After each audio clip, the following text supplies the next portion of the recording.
United Nations. A lopsided majority of United Nations members rebuked the United States on Thursday, denouncing its decision to recognize Jerusalem as Israel's capital and ignoring President Trump's threats to retaliate by cutting aid to countries voting against it. In a collective act of defiance toward Washington, the United Nations General Assembly voted 128 to 9, with 35 abstentions, for a resolution demanding that the United States rescind its December 6 declaration on Jerusalem, the contested Holy City. The resolution is non-binding and therefore largely symbolic, but the vote indicated the extent to which the Trump administration's departure from a 50-year international consensus on Jerusalem's status has unsettled world politics and contributed to America's diplomatic isolation. Major allies like Britain, France, Germany, and Japan voted for the resolution,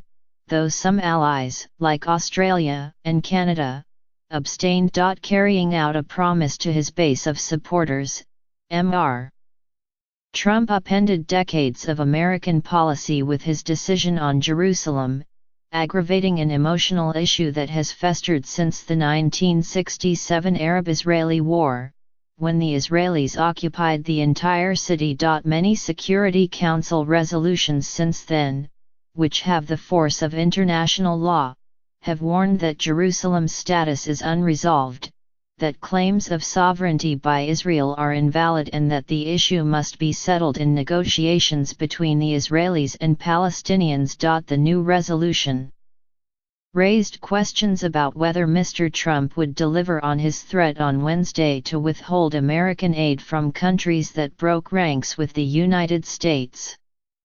While he has significant legal latitude to do so, experts said it would be very difficult to substantially cut off countries like Egypt and Jordan that are strategic partners of the United States in the Middle East. Israel denounced Thursday's vote, likening it to a 1975 resolution equating Zionism with racism, a decision that was repealed after 16 years because of intensive American pressure that included withholding American dues payments to the United Nations. It's shameful that this meeting is even taking place, Israel's envoy to the United Nations, Danny Danon, told the General Assembly.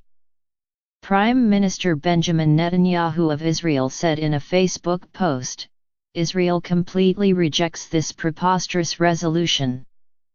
Jerusalem is our capital. Always was, always will be."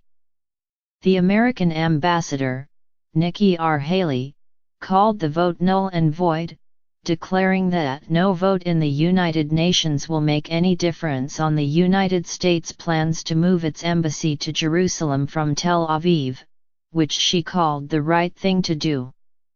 "We will remember it when we are called upon once again to make the world's largest contribution to the United Nations," she said of the vote.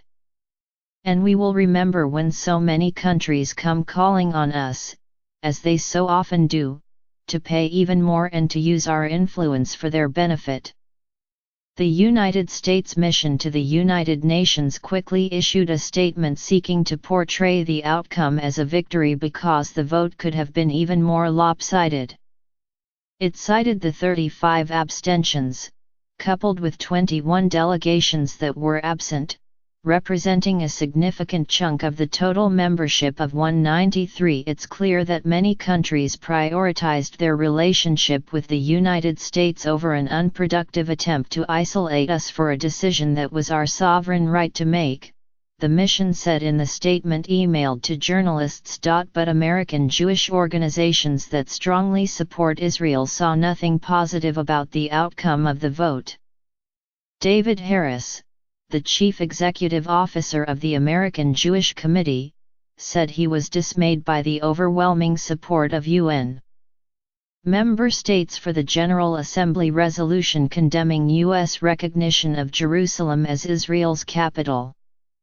Stalwart American allies like France and Britain sought to frame their position as merely reaffirming the Security Council resolutions on Jerusalem dating back to 1967, which are still in force, and to play down the isolation of the United States, it is more important than ever to rally the international community around the agreed parameters of the peace process, said France's ambassador, François Delattre, and this of course includes the United States, as everyone is aware of its particular role and influence on this issue. The decisive rejection of the American shift of position on Jerusalem, on the world's biggest diplomatic stage, was a setback for a president who is still looking for a major foreign achievement after nearly a year on the job.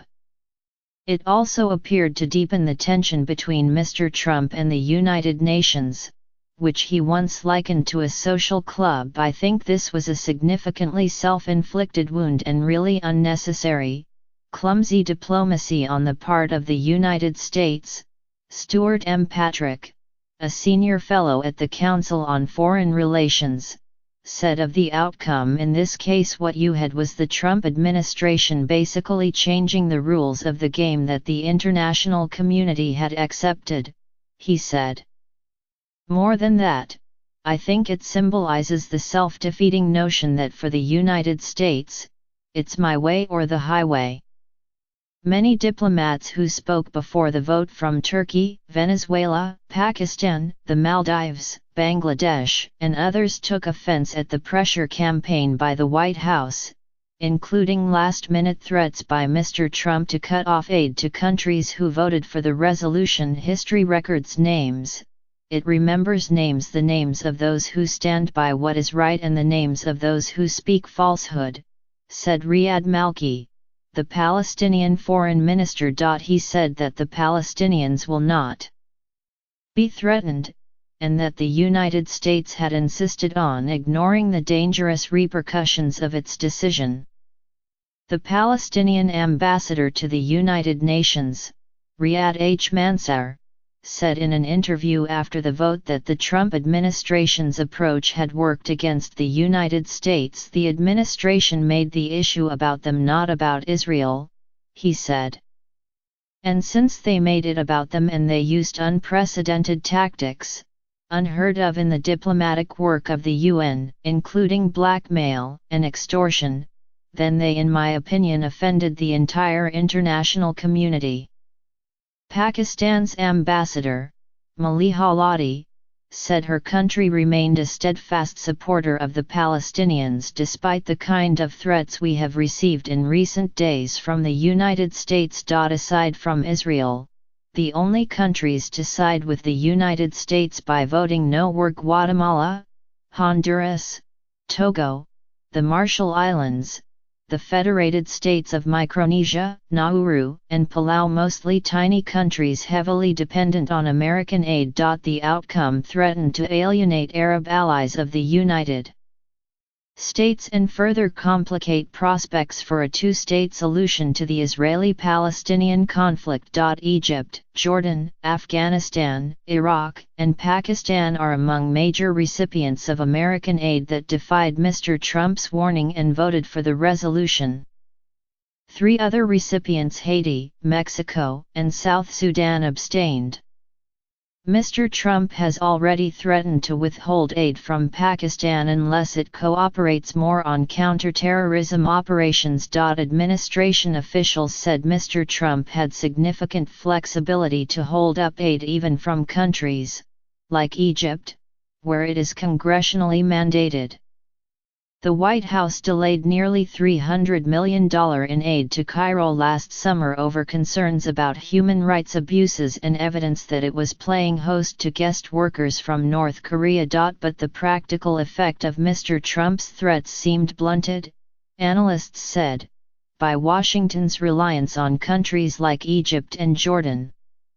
Israel, analysts said, would be among the first countries to protest a cut-off of aid to Egypt, because it fears the instability that would result from such a decision. Already on Thursday, the administration seemed to backtrack somewhat. The president had said yesterday that the UN vote is really not the only factor that the administration would take into consideration in dealing with our foreign relations and countries who have chosen to go one way or the other, said Heather Nauert, the State Department's spokeswoman. Timothy A. Lenderking, a Deputy Assistant Secretary of State for Arabian Gulf Affairs, insisted that Mr. Trump's remarks were not an empty threat at all, but was circumspect when asked about Yemen, home to a humanitarian crisis and civil war, and Saudi Arabia and the United Arab Emirates, which are strategic partners of the United States.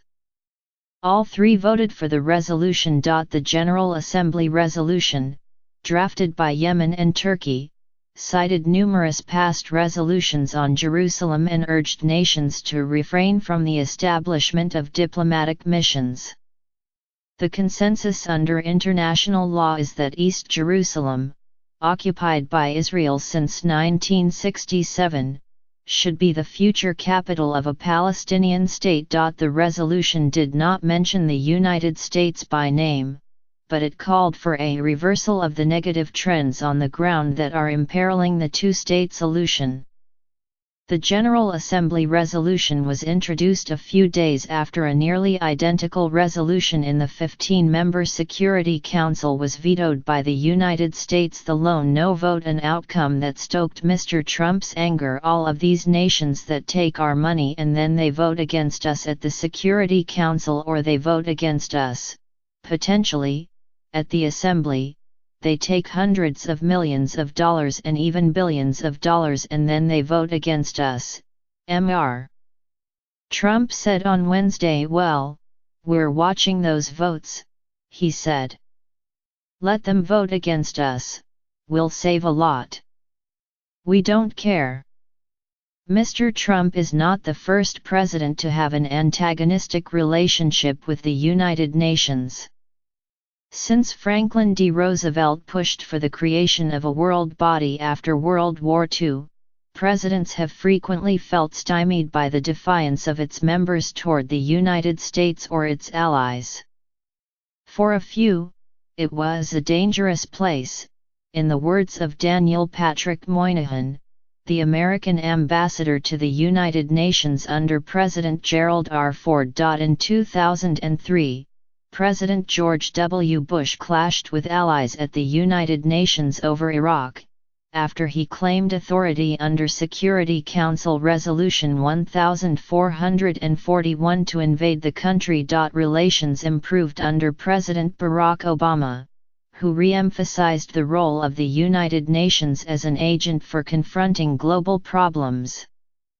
The United States, however, continued to oppose Security Council and General Assembly resolutions that singled out Israel. In the final days of Mr. Obama's presidency, however, the United States abstained from voting on a resolution condemning Israel's settlement construction.